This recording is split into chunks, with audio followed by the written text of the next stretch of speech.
Story. Once upon a time, there was a man called Fintan MacBochra. Has anyone heard of a Fintan MacBochra before? Hands up if you have.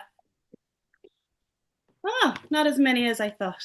I thought there was going to be a good few more hands up. So Fintan MacBochra was one of the oldest living men in Ireland. Some stories said that he lived for 5,500 years. That's a serious amount of living to live.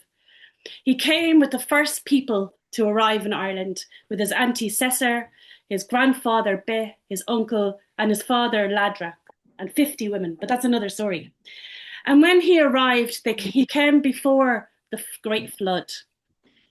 Now, when the flood arrived, Fintan MacBochra went to a cave in the mountains of Tipperary, and in that cave he turned into a salmon.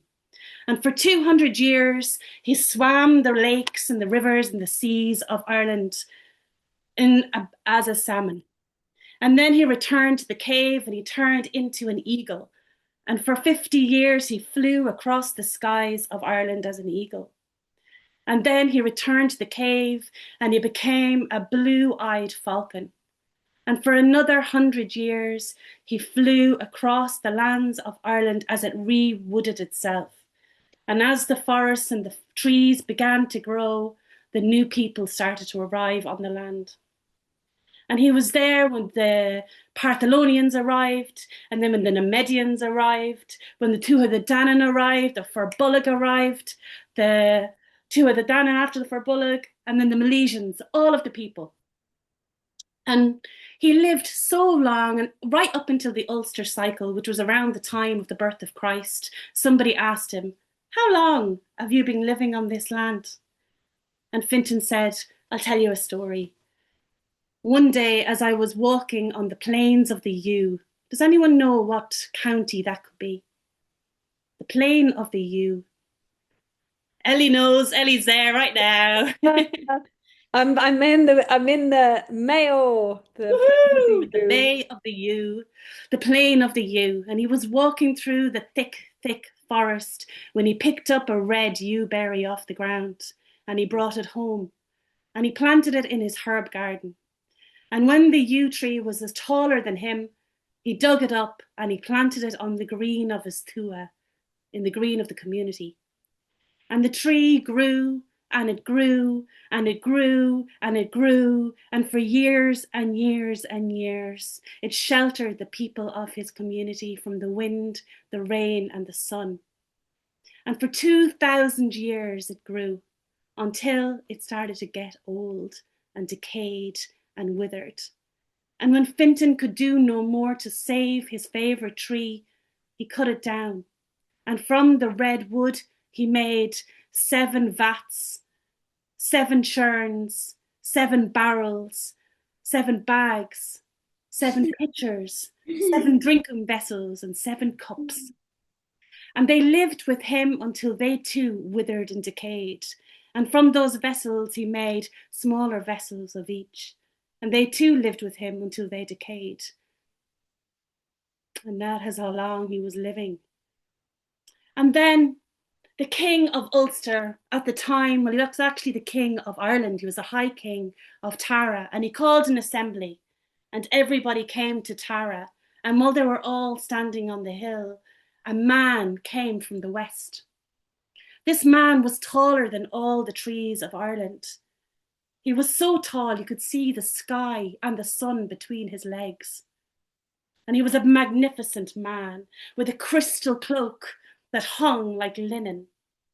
And he had long, golden, curly hair down to his thighs. And on his feet were sandals of material that no one recognized. And in one hand, he held a stone tablet, and in the other, he held a branch of the coloured wood of the tree from Lebanon. And on that branch was 3 fruits, golden apples, round nuts, and brown acorns. And this branch sustained the man, for he needed to eat nothing or drink nothing when this branch was in his hand, for all he had to do was eat the fruit of this branch to sustain him. And the king said, "Who are you? What is your name? Where are you from? And where are you going?"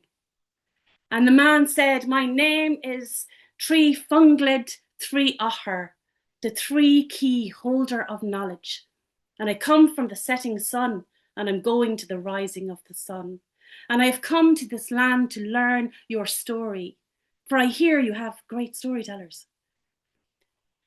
So Fintan mac Bachra was called, and 7 wise people from the 5 provinces were brought to Tara to talk to this man and tell them their story.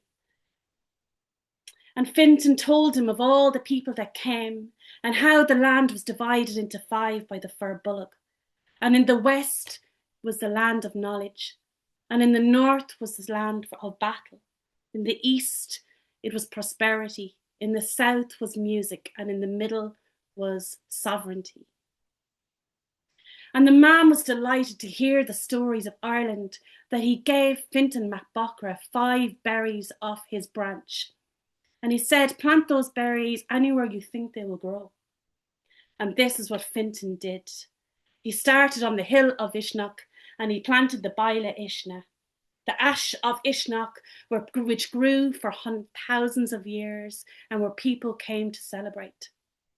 And then he went to Navan in County Meath, and he planted the Billa Tortu, the Tortu tree, the ash of the people Tortu, and that too grew for thousands of years. And it grew to an amazing 22 meters girth. And then he went to Westmead to Fir Billa, and he planted the ash of Dahi, the Cree of Dahi, Dahi's branch of the ash tree. And it too grew for thousands of years, and the people of the area became known as the Fir Billa, the people or the men of the Billa tree. In Kildare, he planted the oak of Mugna, and it grew just like its mother branch did, 3 choice fruits. Can you remember what fruits they were? Can anyone? What was the 3 fruits? I'm testing you now. One was brown acorns. Yeah. Missed the other 2. Round hazelnuts, yeah, and apples. Thanks, Nicola. Yeah, very good. And this too grew the 3 fruits at a time, and it grew 3 crops every year. Beautiful, amazing old oak tree. And the final berry that he planted was in Carlow, and he planted the yew rossa, the yew of Ross, which grew again to 1,000 years old. And when it fell at the exact same moment as the Billa Tortu. Now these trees grew on the land for hundreds and thousands of years. And they say that the seed from these trees are the seed that are in the trees today, waiting to be respected by us again. And I'm speaking to the people that are doing the job. Doing the job. You're all here because you all love trees. So, Carol, thank you. That was absolutely gorgeous. And great to see that people are awake. And Nicola, fair play to you for actually getting the other 2 fruits. That's always the trick when the teacher waits until the very end and then throws out the question. And you're going, I did hear it, but what is it? That's absolutely gorgeous, Carol. Thank you. Very welcome. You're very welcome. So I was thinking we might just do a little bit of a meditation now. So this is a little activity that I did with our story. I'll give you a reference for it at the end. So if you're happy to just have a little bit of a grounding and a meditation. So I'm going to invite you now to just close your eyes or to lower your gaze and to get comfortable there in your seat. Uncross your arms and your legs. Maybe feel your feet on the ground. Allow yourself to sink deep into your chair.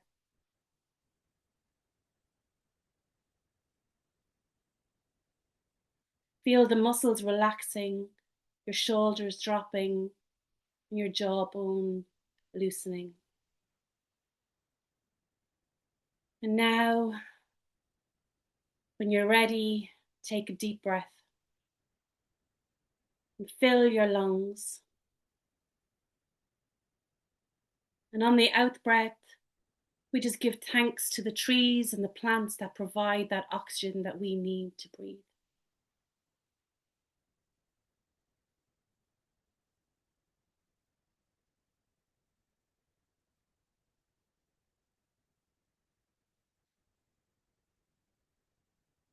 And now feel that reciprocal thanks from the trees as they take in the carbon dioxide that we produce for them.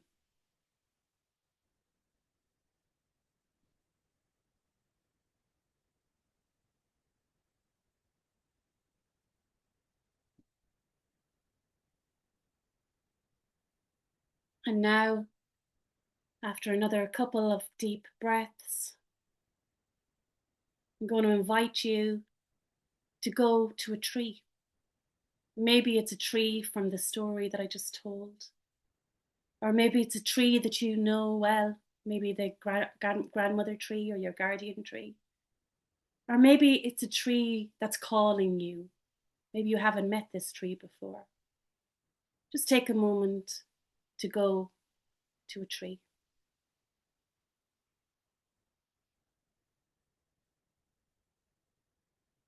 What time of year is it with this tree? Is it spring? Are the buds growing? Or is it in full bloom? Or is it autumn with fruit?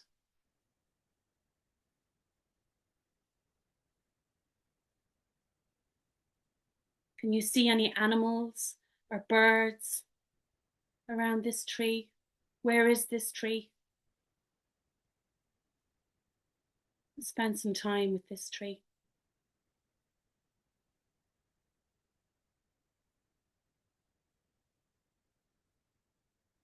And if you haven't already, maybe reach out your hand and touch this tree.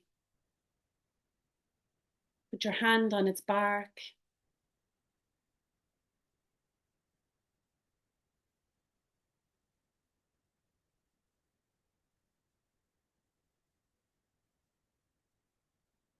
How does it feel to be with this tree?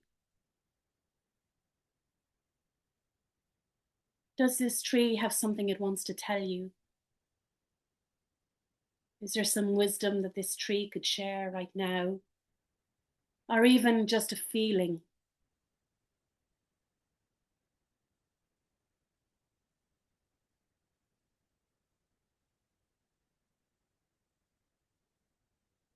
Take a moment to share space with this tree, listening to each other, breathing and sharing the in and out breath.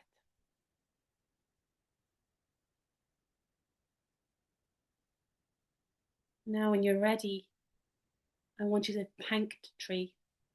Thank the tree for spending time with you.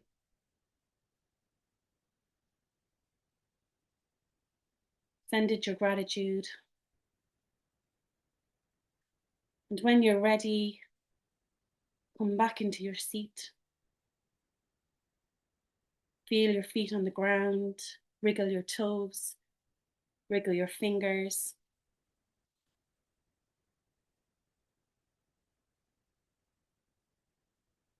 And when you're ready, just come back into the room.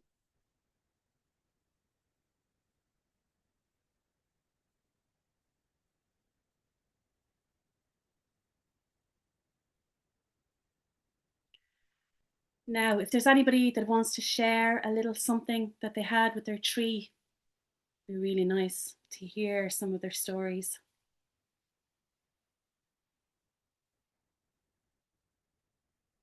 Or even if you want to write it into the box, maybe, if there was something or an experience that you just felt.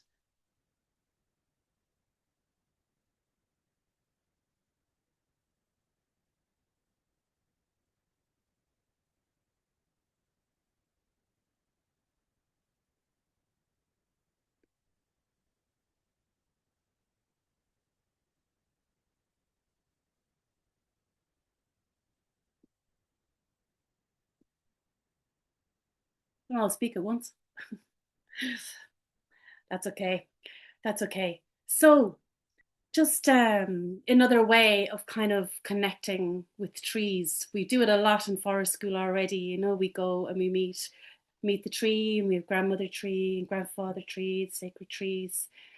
You know, so this could be another exercise that you can do. I've a couple of lesson plans written up of different things that you can do with this kind of telling a story about the sacred trees of Ireland. I'm sure there's lots of other stories. Does anyone have any other stories? You could give me the title of just about trees of Ireland. Be great to build a nice database, wouldn't it? Somebody said there, I met a hawthorn on the way here this evening. It was so beautiful and visually strong to meet them again so soon. Beautiful. My favorite oak and holding it. Beautiful. Making the tree accessible to everyone as a way to share your own metaphor. Lovely, lovely reflections there. So, I mean, with Irish myths and stories, they're full of stories about trees and on nature. Some lovely more messages here. Let me just read these out.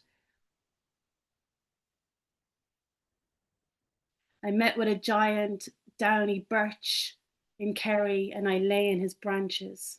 Lovely, lovely Hannah.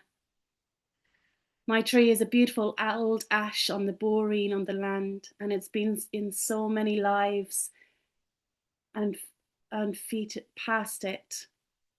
It connects me to the lives lived before I came to the place I live in now.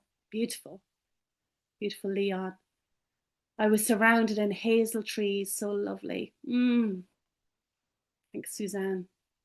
The elder witch asking permission from the tree before we take. Yeah, beautiful. That's one of the stories. Yeah, great. The oak in my garden, planted by my parents. Beautiful.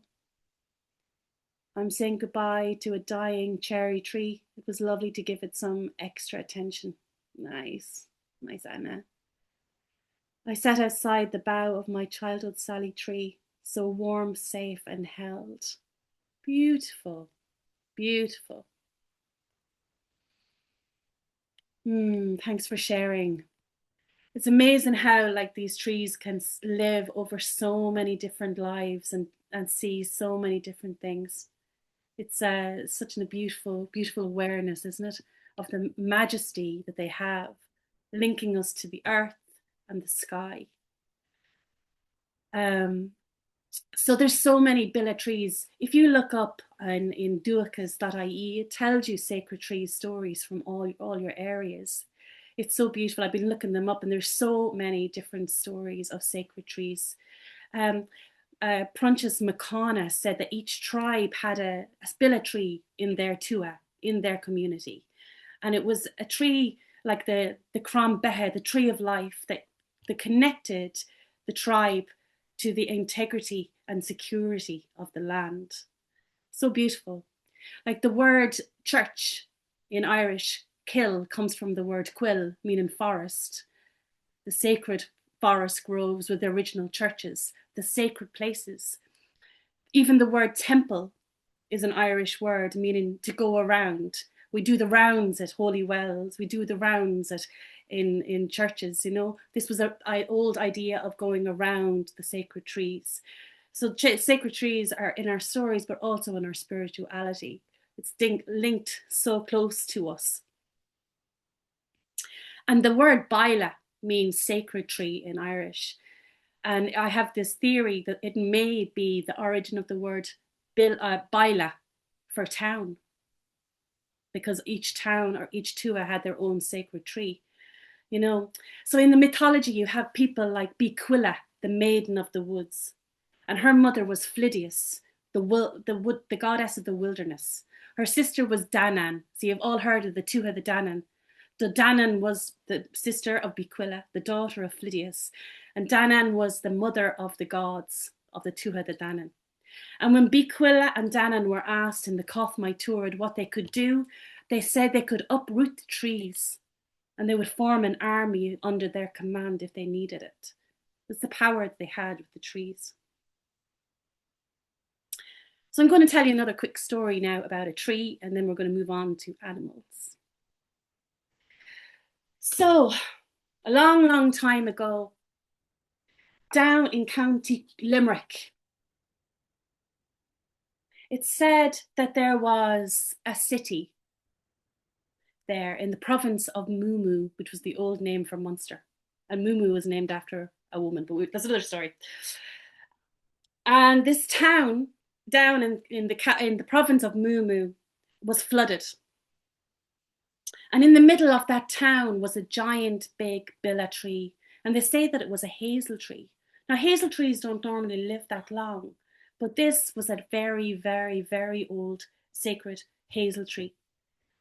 And when the town was flooded, so was the billa tree. And it was on, when this town was flooded, the cranes and the herons came to the lake, and the lake became known as Loch Gur, which means the lake of the cranes. And they say that every 7 years, the lake waters of Loch Gur disappears and that sacred billa tree can be seen. And one day there was a young man riding past on his horse, and it just happened to be that 7th year. And he looked over and he was very curious when he saw the waters disappearing into itself. And he followed the water right into the center of the lake bed. And when the waters disappeared, what was left was a giant tree. But this tree was covered in a green blanket, in a mantle. So the young man rode faster and faster and faster, and he grabbed the edge of the blanket and he rode in the opposite direction. And as the blanket fell off the tree, he looked back, and there he saw an old woman sitting there, weaving the green blanket underneath the billa tree. And when she saw that the man had taken her blanket, she shouted, "Awake, awake, thou silent tide! From the dead woman's land, a horseman rides, and from thy head my green cloth snatched." And with that, the water started to bubble up and chase the man across the lake bed. And just as he reached the edge, the water caught up with him and took half of his horse and the blanket back in. And they say that that was Anya, the goddess Anya, who lives under Loch Gur, protecting her area. And they say, and they wonder, we all wonder, what would happen if he had taken the mantle of the green blanket of Ireland that she weaves below her billa tree. Now, this story, there's a lot of these stories, they're found in so many different places, so I'm going to give you references to all of these stories. This one is from a magazine called the Revue Celtique, and this was a French magazine that was written in the 1800s. So a lot of Irish stories were translated into French before they were ever translated into English. There was even stories translated into German before they were ever translated into English. Kuno Meyer was a German man. He scholar. He'd come to Ireland and translated all the old Irish stories into German and to French before we ever had them into English. So there's so many of these beautiful stories. I was trying to figure out what ones to talk about and what ones to tell, because there's so many related to the land. We're so blessed with it. We're so rich with this. So we have lots about the animals and the plants as well as the trees. So when you look at Cormac Mac Art, anyone heard of Cormac Mac Art, the High King of Tara? So he was the High King of Tara during the Fenian cycle. The Fenian cycle, Fionn McCool was around. Cormac Mac Art had a silver branch of peace. I'm not going to tell that story because I've told that story lots of times before. But he was raised by a wolf. And when he came to Tara, his two wolf brothers sat either side of him on his throne. And he was a fair and wise man, and he was one of the first people to write down the laws in Ireland, before Christianity came, I might add. And then you have Ochty. Has anyone heard of Slieve Ochty? We had a gathering there a couple of years ago. Well, Ochty was named after the owl goddess, the woman called Ochty, who inherited the hill on her for her bride price. When she got married, she asked for the hill to be named after her and given to her. And her sister Grian moved there with her when she moved to Slieve Ochty. And Grian was famous. Well, her name means the sun. She was a sun goddess.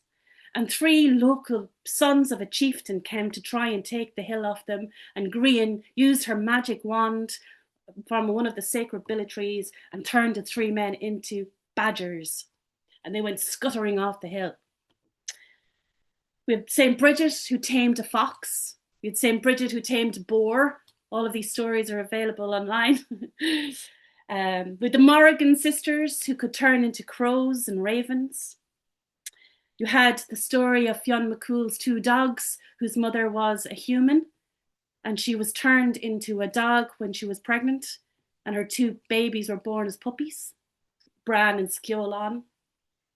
The stories go on and on and on. So, I might tell you another little story now, and then we might do a little activity around our woodland kin, the animals and our little friends that live in the woods with us in the areas that we work in. So, this story is called, I won't tell you the name of it. Long, long time ago, there was a king in Cork. Now, this king was a kind and generous king, but he had 2 sons who were not kind nor generous. In fact, they were awful. And the king could do nothing but banish them from his land. Away with you, he said, take your families with you and off you go and try and fend for yourself somewhere else. So that is exactly what they did. The sons were called Iechyd and Riv. Riv settled on the River Shannon, but Iechyd and his family continued north. And after a couple of weeks of travel, they stopped and landed on the banks of the Boyne, just outside on the green of Brú na Bóinne. Now, Angus Og was living at Brú na Bóinne at the time. Brú na Bóinne is now Newgrange. And Angus Og, the young son, was living there at the time. So they set up at their tents and stayed there for the night. And the next morning, Angus came out onto his lawn and he said, What are you doing? You can't put your tents on this sacred site. Like, you know, the woods, why couldn't you just go over there? And they're like, we were tired. We needed somewhere to stay. So we just put the tents, the children are tired, we're tired. He's like, no, you can't actually, you just can't stay here. You need to move on. And we're really tired. So Angus Og said, look, take this horse. This horse will carry anyone who's tired. They'll carry your bags. Just go, with you. Off you go. Oh, but don't forget, said Angus, this is an enchanted horse and you need to keep it moving. Don't stop until you've reached your destination. Okay, all right, said Iechyd. And off they went. And they travelled and they travelled and they arrived on a place called, I can't remember what it is in Irish, but it means the Grey Copse. So it was like a sacred grove. And in the middle of the sacred grove was a well. And so tired and thirsty, they went to the well and they stopped and they took a drink. And as soon as they stopped, the enchanted horse, started to pee. And it peed, and it peed, and it weed, and it weed.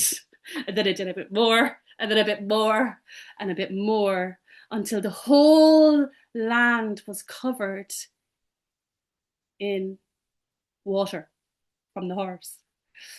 And that water is now known as Loch Ness, the biggest lake in all of Ireland. Must have had a long time pee. And all the people disappeared with the running water and the flowing water of Loch Ness. everyone went, except, that is, for Leah Bawn, the daughter of King of Yochid, and her little dog. For they found a small cave deep underneath the water. And down they went and stayed in the cave. And for one whole year and one day they stayed in the cave, safe from the water. And every night Leah Bawn dreamt that she could turn into a salmon so that she could come back up onto the land again and look for her people and see what it was like to breathe fresh air again. And every night she dreamt it. And on that last year and day, that day, she woke up and her dream had come true. And when she looked down, where her legs used to be was now a scaly tail. Gold and silver and brown and purple, every colour you could imagine, was twinkling on her scaly legs. And when she looked over, her dog was no longer a dog, but an otter. And so the two swam up out of the cave, out into the lake, up into the rivers, and out into the sea. And for 300 years, they swam the sea as otter and mermaid. Until, like many old Irish stories, a priest turns up, a cleric. And as he was sailing across the Irish Sea, he heard some beautiful singing coming below his boat. And he started to look around. What is that? What is that? And then Leah Bawn heard somebody speaking in her own language. And she came up to the top of the water and she said to the cleric, "Take me back home to my land. I'd love to go back." And so he did. He brought her home. He took her into the boat, her and her otter friend. And back to the land of Ireland they went. And she became known as Saint Morgan. Saint Morgan, the sea-born. And she is known as a saint in the list of Irish saints today. And her feast day is on the 27th of January. And she is the patron of sailors and otters.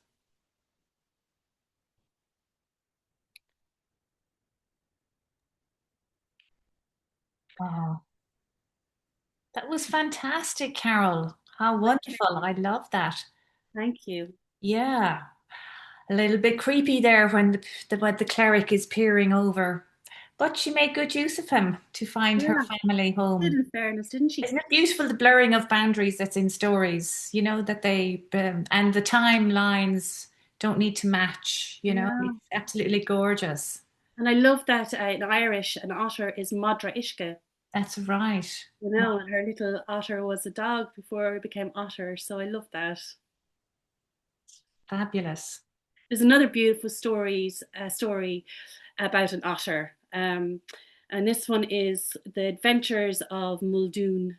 So there's lots of kind of like otherworld tales in Irish. So you have the Imrams and the Uchtras. The Imrams are the adventures, and no, the Imrams are the voyages, and the Uchtras are the adventures. So he has an adventure, and he's out on the sea on his boat for such a long time, and an otter brings him salmon to eat. And he can't eat it because it's raw, and he's like, "I can't eat it." And the otter came one day with a flame onto his boat and gave him fire, so he was able to cook his salmon. It's another beautiful story. So I'm going to invite you to we're going to do another little exercise now. So if you want to get a pen and paper for yourself, I'm going to give you a moment.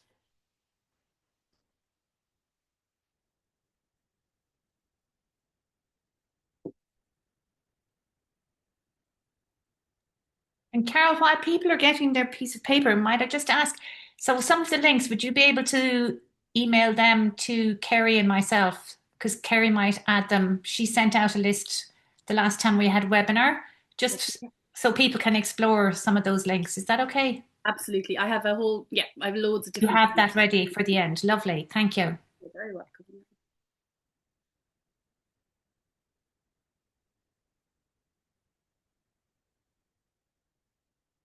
And this is my own memory um, weakness here. What's the Imram? The Uchter is the adventure. Imram is Voyage. voyage. Thank you. Yeah. Usually involve going on boats. Oh, yes. Which would make sense being an island nation. Yeah, with lots of rivers and lakes as well.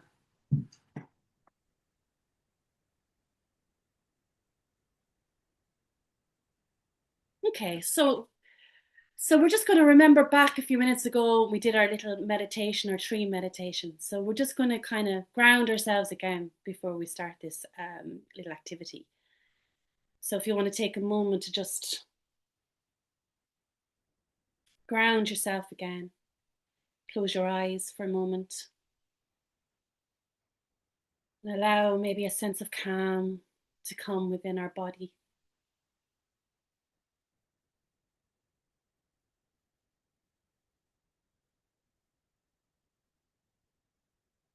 And take a few moments, a few deep breaths.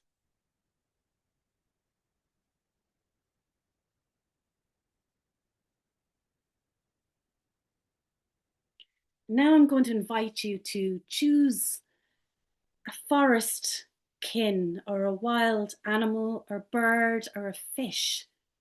Something that's resonating with you right now. Choose one. And when you found your animal, your wild kin, just take a moment to come back to the room because we're going to do a little writing exercise. Okay? And I'm going to share the screen.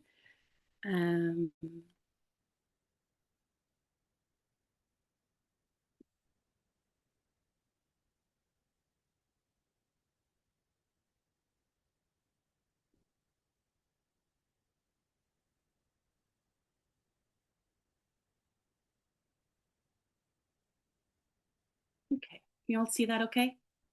Yeah. So you're going to embody your kin, your wild animal or your bird or your fish, whatever it is you've chosen. And we're going to have maybe 5 minutes of to just write. But here are some questions. You're going to start with I am. So you are going to embody the spirit of this creature. You're going to write I am. And then here are 4 questions that you can write in the spirit of your woodland kin. So when you're ready, you start with I am, and then off you go.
Oh, I might just give you another 30 seconds maybe to finish up.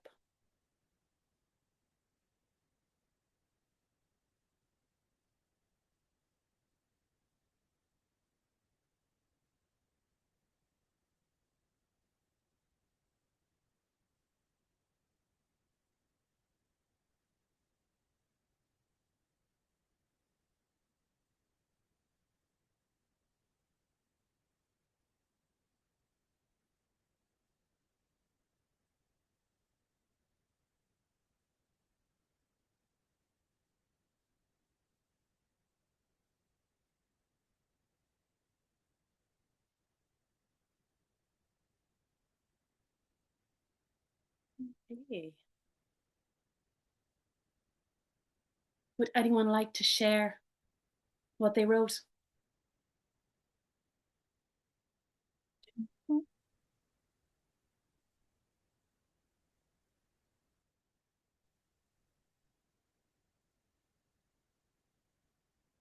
Yeah, I can share. Yeah, great. Almi? Um, I hope I understood the exercise correctly. Um, I am a squirrel on top of a tree, jumping from branch to branch, looking for tasty acorns or beech nuts. I see less and less trees these days, and I feel a sadness and a fear about that. The acorns are my source of food, grow into my home once they have grown into oak trees. The forest is my home. The trees give me shelter from the rain, and the heights protect me from predators or dogs that get way too excited to see me and chase after me. Please protect the forest, protect the trees, protect my home. This was once your home too. Lovely. Very nice. Thanks, Almi. Thank you. Anyone else want to? I'm a red squirrel. Yeah. Hello, squirrel. I see leaves falling red and gold rushing past me. I see branches and twigs flickering. I feel the light and something. I feel a cold breeze warning me that winter is coming. I'm collecting nuts in the great mass deer. It's a big glut. I'm planting seeds and nuts under nooks and in crannies and tree roots. I'm collecting enough to see me through to spring when nature begins again. And I need my energy to bud and blossom into the new year. Ideas germinate. Lovely. You're coming in and out a little bit, but what I heard was beautiful. Thanks. Thanks for that.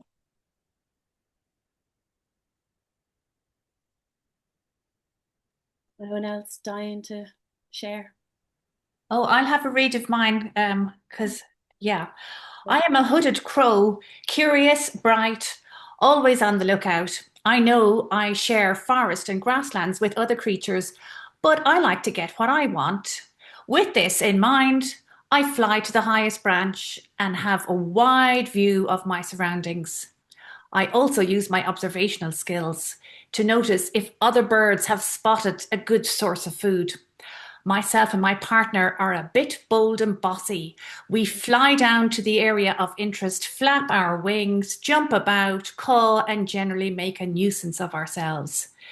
Then we get to feast if we like what we see. And then I just have notes that the stories they might hold for us is stories of survival. And the message they might have for us is to be bold and speak up on behalf of nature and others. Gorgeous. Gorgeous. Beautiful. That's really lovely. Thanks so much for sharing. So this is a lovely activity from so I said it already, our story. So Melanie Lynch, who created her story, they were the ones that kind of got Bridget's Day up as a bank holiday. So they have a Our Story website now, and they have a whole load of beautiful activities that you can do around nature and Irish culture. And it's all free online. So lots of beautiful resources there. So I'll put that in the resource list that I'm sending out as well. So this is one of the activities that she offers there. And then there's a reflective questions that you can do with this as well. So it's the Eru education program is the exercise from the ourstory.ie. And then when you're doing this with a group, these are some of the reflective questions that you can do afterwards. So really lovely exercise.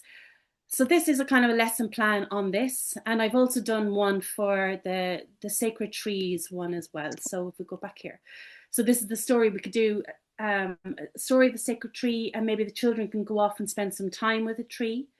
You can do a wand activity where they ask the tree if they can take a stick from underneath the ground and then maybe make it into a magic wand. Now, Irish stories are full of magic wands, and then you can maybe tell them a shape-shifting story, and then they can change their friends into animals and embody animals. So just a little activity that you could do then while bringing storytelling into the forest. So this is another one here's another activity that you can create your own story. So these are prompts.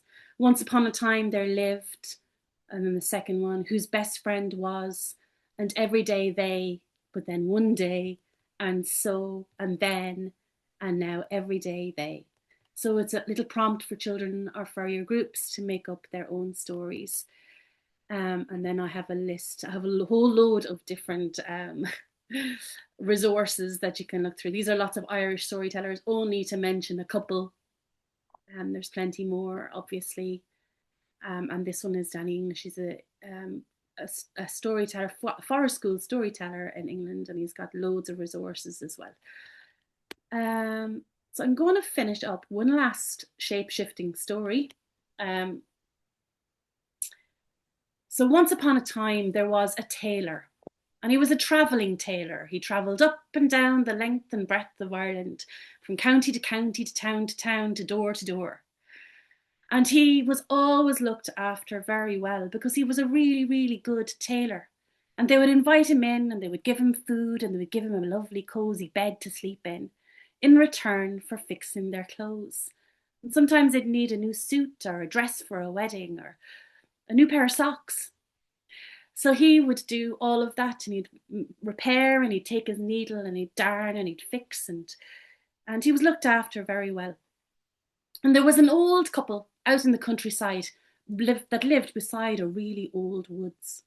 And he used to love to go and visit them, for they were so kind and always gave him the best homegrown vegetables, nice fresh bread and lovely milk and lots of nice food and cakes and apple tarts and you name it. All the most delicious food was there every time he arrived and knocked on their door. And then one day he heard that the poor old man had passed away. So he went to go and give his condolences and his sorries to the old woman, the widow, now that her husband had gone. And he went and he knocked on the door. And he said, I'm really sorry. And she said, yeah, thank you, come on in. And she treated him like she would normally treat him. She gave him the best bed, which was just above the fireplace in the loft. So it was cozy and warm. She gave him some food and treated him like she always treated him. The next morning, he woke up early and he heard some splashing and crashing downstairs, and he's like, must be breakfast time. And he kind of stood up and he looked out the window and the sun was only just coming up, and he said, it's very early for breakfast.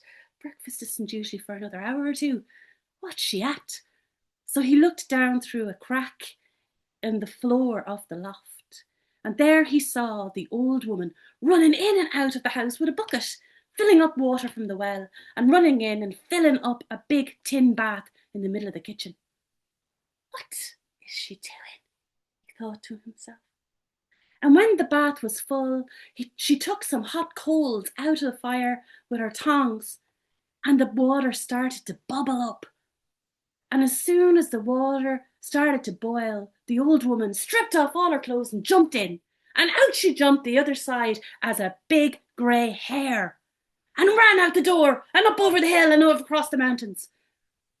Now, the tailor was so shocked that he looked out the window going, what did I just say? And he couldn't move.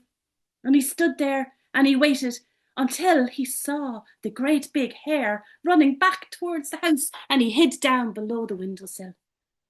And into the house she ran, and he looked down through the crack in the floor, and the hare jumped into the bath and out the other side as The old woman. What? Couldn't believe his eyes. And he waited until he heard her call, breakfast is ready. And down he came and he sat at the table. And he didn't say a word about what he saw. And she didn't say a word about what had happened. And they ate the breakfast. And he stayed there another night. And the next morning, just as the sun was rising, he heard the splashing, the crashing, the clashing downstairs. And he looked down through the crack in the floor. And there was the old woman filling the bath again, running in and out, filling the buckets, filling the bath.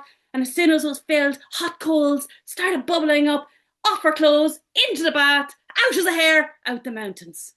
Now, what did the tailor do? Would you do this? He went downstairs, stripped off his clothes, and jumped into the bath. Would you do that? Into the bath and out the other side as a big brown hare. And he followed the old woman up the mountain and across the hill past the woods, up until arrived onto a hill. And when he got there, there was 20, 30 other hares all standing around in a big circle. And then the biggest hares of all stood on the back hind legs, towering up over everybody, and said, "Go home, there be no work done today. There's a stranger amongst us." And with that, all the hares ran off in all the directions, north, south, east and west. And the brown hare chased the grey hare back to the house. She was in front, and he saw her run inside into the house, into the bath, and out as the old woman. And as soon as he came into the kitchen, she tipped the bath over. But just in time, he jumped in as the water was spilling and turned back into himself and ran out the door and didn't look back. And he ran for 3 whole days and 3 whole nights until he arrived at a small village. And he went to a familiar house and he knocked on the door and they brought him in and they were delighted to see him. "We have things to be repaired. Come in, tailor, come in." And he sat down at the table with his needle in his hand, and the child of the family sat on the table beside him, and she said, "What is that on the back of your neck?" And the tailor put his hand back, and what did he feel? Hair.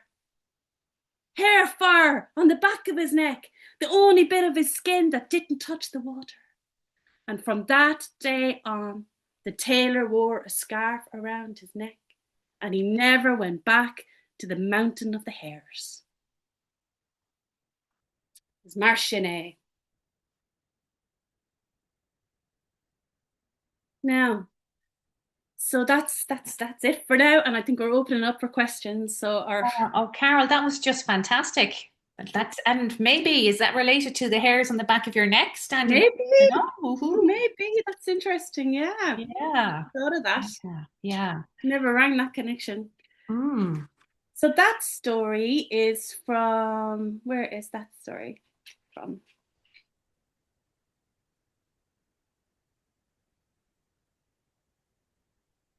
So it's from an old book from the 1800s. There's loads of them, Irish folktale books, and there's a website called archive.org, and you can download all of these old books from the 1800s of Irish folktales, and it's well worth it. You can actually download the book and it looks like you're reading a book online. So brilliant. So brilliant. That'll be on the resource that I send out as well. That's fantastic, Carol. Thank you very much. You're welcome. So, do people have questions about storytelling? Almy, I see your love. I've got a love of Suez, and I have Adele and one more. So maybe we'll start with Almy. And if you can find the react button to put it up, just it's hard to see some people's screens. So Almy, do you want to go first with your question? Yeah. Thanks so much, Carol. It was great hearing your stories. Especially love that last one, and I love that like stories and art always like tell us something about ourselves, and that Miriam made the connection with the hair, and you neck and you didn't never thought of it. I don't know. I kind of love how it always brings up different things for people. I guess I'm just curious if you have any tips, like kind of practical tips, for remembering stories, because I feel like I in general have a good memory when it comes to like interactions with other people. But like, I've lived in Ireland for 10 years and like I didn't grow up in an oral culture, but probably has to do some of it with it. But I just find it so difficult to remember the stories, and to like, yeah, I don't know. I feel like so many of the stories have been told to me so many times, and some of it is as well like, yeah, as well, it becomes to Irish mythology. I don't know. I just struggle so much remembering them and feeling confident then to tell them to the children. And yeah, part of it is maybe not growing up in a culture like that. But yeah, just wondering if you have practical tips for remembering Yeah. stories. Yeah. So one of the things that a lot of storytellers do is writing the bones of the story. So the bones, like for example, that story there would be the bones are just like the little hint points that you need to remember. So tailor, traveling, old couple, um, kind, old man died, went to visit, bed, crashing early. You're writing just the very, very minimal things. And then that helps you to remember the bones of the story. And then when you're telling the story out, then you're fleshing it out. You're adding all the details as you're telling the story. But what you're remembering are those points, those bullet points of the main points of the story, And it really helps you to remember it. And then another thing I do for when I'm remembering stories, like I'll have to listen to the story a few times, especially Irish stories. There's a lot of complicated stories. Like the one that I told you with the trees, the Fintan MacBochra in this story, that comes from a tale called The Settling of the Manor of Tara. It's massive, a massive tale. So I've taken bits out of it that I want to tell, because you have to tell that story, and a lot of it's adult based as well. A lot of it's adult based. So you're trying to kind of hone in a little bit on it for when it's stories for children. And another thing, so I'll do the bones, and then when I'm out in the car, I'll tell it to myself. I tell it to the trees. I walk telling the stories. So I've done it quite a few times before I tell it to anybody else. That's another Thank way you. of doing it as well. Great, thanks. And can I ask you, Carol, do you ever record yourself to play it back and to see, is there bits that you need to tell differently? Yeah, well, to be honest, I'm actually setting up a YouTube channel with stories at the minute, for stories of nature stories, Irish stories of nature, and it's very hard to listen to myself back. That's why I haven't published any of it yet. I have loads of it on there already, and I just haven't made them public. Just like, oh no, I love telling stories. I don't love listening to myself telling stories. But that's, I think, just human nature. I just It have to is, get because over we it love listening and to you just telling share. stories. Yeah, it was gorgeous. I think Adele Quinn, did you have your hand up earlier, Adele? I did. Can you hear me? Yeah. It's on. Yes. Thanks a million, Carol. I loved hearing the stories. They were great. My children, they've had their nighttime stories as well, so that's that job done. I have been really envious of all the mute buttons, because I find up in my after schools forest school, I can't mute the children and they get so excited and they talk over me and they kill the story. So how do you manage? I'd love to hear tips for managing the children when there's a story. Yeah, whenever there's a story going on, choosing the right story, the length, etc., etc. Like I find that I've planned a story, and like you're gonna love this. And then on that particular day that I'm going to tell it, the attention's not there. I suppose it's like, it's too long, or it's just not the right vibe and it's given. So, yeah. Yeah, I hear you. I find that too. Yeah, it is forest school. They choose what they want to do. So I have developed a few different ways of dealing with that. So I was delighted to see the children. I was loved because I was actually telling the story to the children. I saw lots of them. I was like, oh, great. So it was lovely to see the children. So thanks for coming. So I like telling stories when the fire is on. Yeah. I find it very hard to get in. Oh, come on, I'm going to tell you a story now. But when we're around the fire and they're waiting, around the fire, it's a much easier place to tell a story, I find.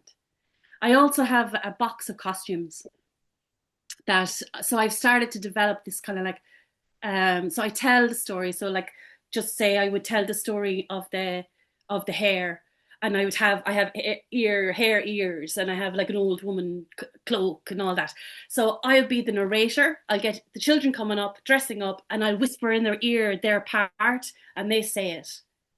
And then the story gets told, and they're all part of the story. And since I've introduced this box of costumes, they want stories every week. It's changed storytelling for me, for them, because they're part of it. So like even another story, like asking them questions, getting them to repeat. So keep repeating parts of the story, So they get up. What time did he get up? As the sun was rising. So you're repeating parts of the story over and over. And that's a thing that's common in Irish stories and myths. Usually things happen in threes, the three berries, the threes this, there's three of that, and then the whole sequence is kind of repeated a lot of the time. And then you get them to tell it. What happened then? What happened then? What happened then? And they're all part of the story. Lovely. Thanks a million. Yeah, that's great. Do we have any more hands or questions?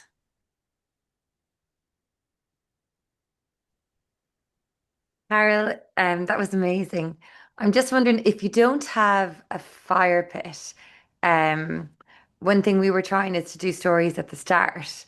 Now, what I was finding is the parents really liked the stories, but a bit like what Adele said there, it was hard to match a story for the parents and for the kids a little bit, as in the parents were captivated. The kids were just dying to get in there and do stuff.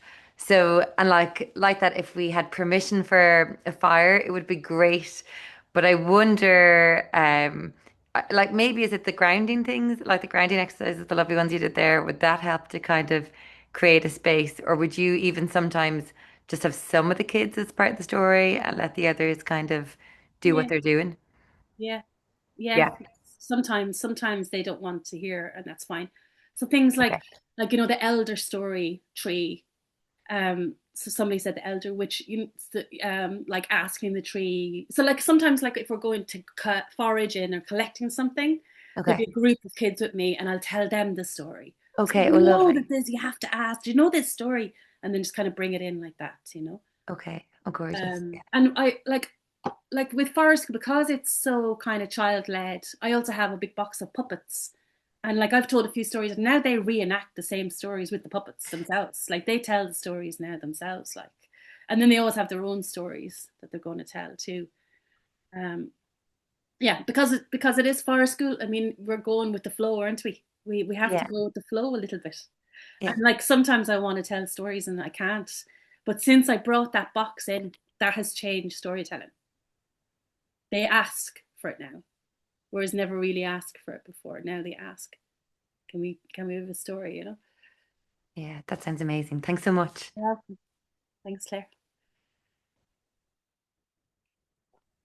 Great question, Claire. Thanks for that. Any other questions? There's a question here on the message. Would you encourage the use of props or images, or does that distract from the storytelling? So the costumes are props. So you might have heard the story of the donkey, the king with the donkey ears. Like I have a costume, I have a crown, and I've two leaves hidden under a hat that somebody's wearing, and then we pull it off. So that's one of the stories you can reenact. The king has donkey ears. The king has donkey ears. So there's repeated things that they can all be part of. Okay, yeah. And then the other question is there a best time to tell a story? For example, after lunch or during an activity? Yeah. So another lunchtime is another good one.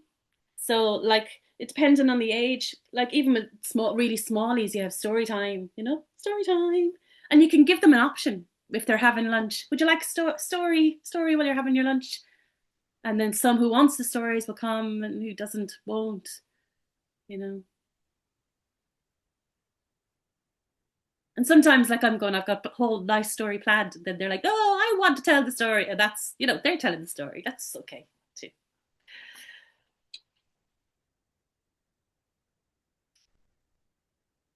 Lovely. It's been an absolutely wonderful evening. Anyone else like to share their story? Anyone want to share a story about a storytelling experience? Mm. Laura was just saying there, stories can be a great way to lead into an activity. Absolutely. You can kind of tell a story and it brings, like even the story, go meeting the grandmother tree, you can tell a quick story. And I think the thing with stories with children is like quick and interesting, repeating, exciting. You know, you're kind of thinking of those kind of things. You don't want to be waffling on for too long about it. You know, it's like it's that kind of attention span of kind of quick and interesting, exciting, keeping that excitement going. Oh, that's lovely. There's a few nice ideas coming up on the chat as well about story stones and Lovely. prompts for children to tell stories. Perfect. Yeah, yeah. Great. Story bag of stones are brilliant. Another one was like when you pass, like one will do a line and then you pass it along, the next person will do a line, the next one will do a line. It's another way of them introducing stories and doing it themselves. Yeah. And I loved the when we were writing that, with the woodland kin, so if you've the older groups and like somebody said, rainy days are great for stories. And you can do that thing of even on a story, like tell one line of it and fold the page up and pass it around. And then it becomes a whole different kind of story. Absolutely. Yeah. Absolutely. Yeah. Yeah. Well, yeah. I was just going to say there, we have because we have so many festival days in Ireland as well, it's another way of celebrating the passing seasons because there's so many stories, Beltana, Luna's, to Bridget's Day, Patrick's Day, all of these things. There's different stories related to all of them. It's another way of bringing in stories too, that it's like, this is the time of the year it is now. Do you know why this is? And, some of them might know the story themselves and they might share it, and like maybe like giving it as a culture of a place to be able to express and tell the stories, letting them tell the stories.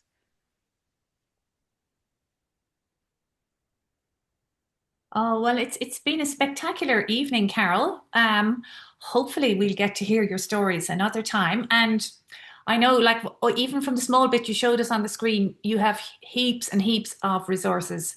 So Kerry and I are meeting tomorrow, and I'm going to leave the gathering of those resources to Kerry, who's far more capably IT